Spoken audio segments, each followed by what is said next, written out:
What is up, everybody? It is your boy Jonathan. We're back on another video today. Hope everybody's doing amazing. Welcome back to my YouTube channel, Jonathan's Love. I wanted to dive into the Bible today. I wanted to really touch upon, some really amazing Bible verses that changed my life personally, and just kind of talk about just some general but very powerful Bible verses that may help you in your life.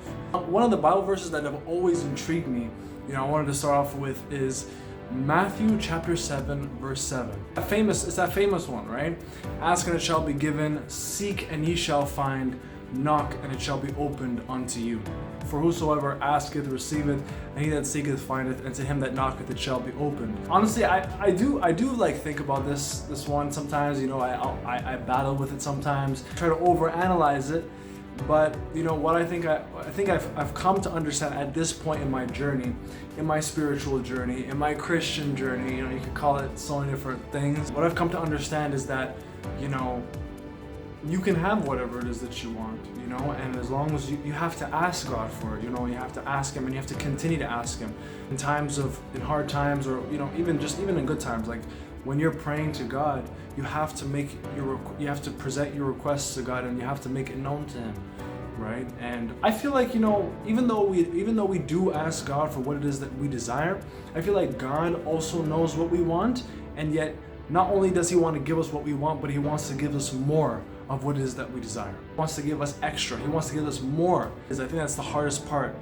Because on this journey of receiving, right, on this journey of reaching our destination, I think what God tries to teach us is that, we don't really truly know what it is that we desire. We can ask, right? Ask and it shall be given, seek and you shall find. We can ask for things, right? But I think more than anything, God knows what it is that's best for us more than we do. More than we do. And honestly, on this journey, that's exactly what I learned. That's exactly what God taught me. One of the biggest takeaways from just from experiencing the last cycle of my life. I like to consider the cycles of my life to be in like 4-year periods. Within like 4-year compartments. And what I've understood, it's like I've asked for so many things. I've wanted so many things, but God knows better than me what it is that I would want. I think I was kind of naive back then, always wanting to indulge in the material aspects of life, or to kind of think about the carnal things of life. But you see, God, I think is slowly, even still now I could have struggles with that. But I think it's this redirecting, reshifting my focus from the material things to the spiritual things, the temporal things to the eternal things, right? That's what I think what God is trying to push me towards, right? And you see, it's so incredible because like, what else could you want, right? You can't build your life around things that are just going to disintegrate, right? You have to build yourself around things that are going to last forever, and that could be God, that could be your relationship with your family, right? It could be love, it could be friendship, right? It could just be even your health, right? Like just the things that promote longevity, right? You see, like what? I'm wearing a suit right now, right? Well, my suit, it doesn't really matter, right? It's on the outside, it's my outer appearance, but what's on the inside is what matters more. My heart, my intentions, my desires, my physical health, right? On the inside, my spiritual health, my emotional health, everything, right? My mental state of mind, right? And you see, the things that are the most valuable to us are the things that have been given to us for free, right? Or the things that are not priced. You can't even price them. You can't even buy them because they are so valuable. They are so valuable to the point where they're absolutely irreplaceable, right? You're only given one mother. You're only given one father, one family, right? You're only given one mind, one arm, one leg, right? But we can, we put value. You see, the most honestly, one of the greatest personal development gurus, I think, from back in the day is, Earl Nightingale. Earl Nightingale, he really did open my eyes when he said that, people place value on things that they bought, right? Like a house or a car, But what they don't realize is that these things can be replaced at any time. You can literally buy a car over again. You could buy the exact same car again. You could buy the same house again. You can literally you can lose all of your money and make, you can create a new fortune all over again, right? For those true millionaires out there, you know what I mean? But if one of your family members dies, that's it, right? If you lose your arm, that's it, It's like you can never get back what has been given to you for free. Even the seek and ye shall find part, that helps me a lot in my life, because it gives me hope. It gives me the self-assurance that, if I do seek after something, then I can receive it.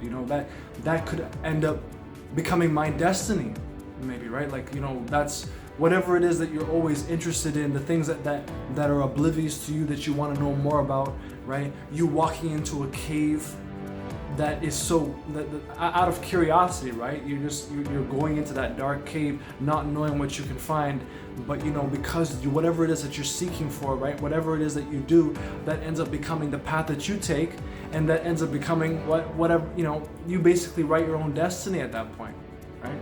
I think that God, he kind of teaches us through life, and he kind of puts us in this whole process, and it takes us through this whole journey where he's leading us to that person and to that place and to that quality or to that desire that we never thought we could have, or we never thought we could be.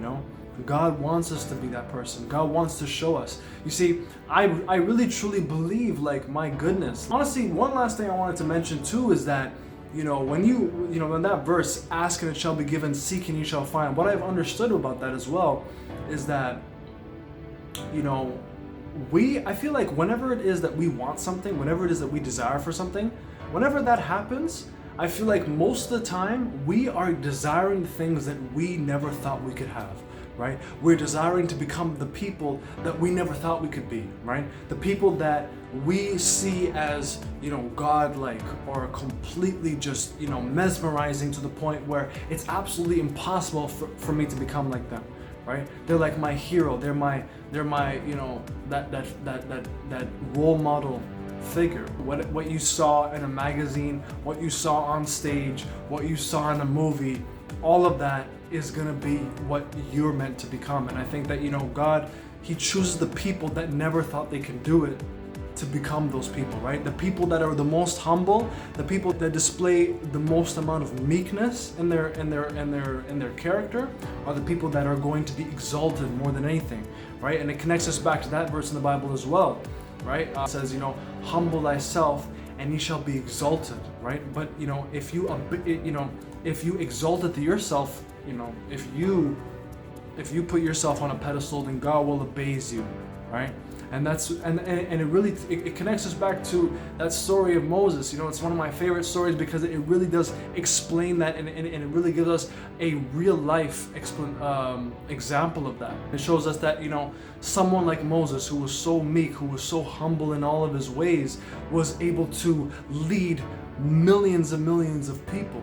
Right? He was able to become a leader for them. He was able to foreshadow Jesus Christ in that story. He was able to lead them to freedom, to a place of hope and peace and everything in between. Thank you guys so much for listening. I really do appreciate it. Keep moving, keep going. You got this. Believe in God, trust in Him, and He'll take you to a beautiful, beautiful place at the end. All right, God bless. Love you guys. Peace.